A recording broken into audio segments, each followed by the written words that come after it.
happy ako nakapag fourth chair turn kami for Shania. Natawa lang ako dahil yung huling umikot na si Julie, siya yung napili. Ang gusto ko lang sabihin sa'yo, Coach Julie, happy ka ba?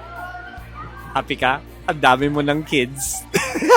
Kami nag-iipon para, ako, patapos ka na, girl. But anyways, it's a good part na team ni Julie. Malakas. Konting linis na lang, pero kayang-kaya ni Coach Julie yan. So, guys, abangan nyo. Sana naman, hindi umikot yung tatlong kasamahan ko at makapili naman ako ng para sa akin. Anyways, see you guys later.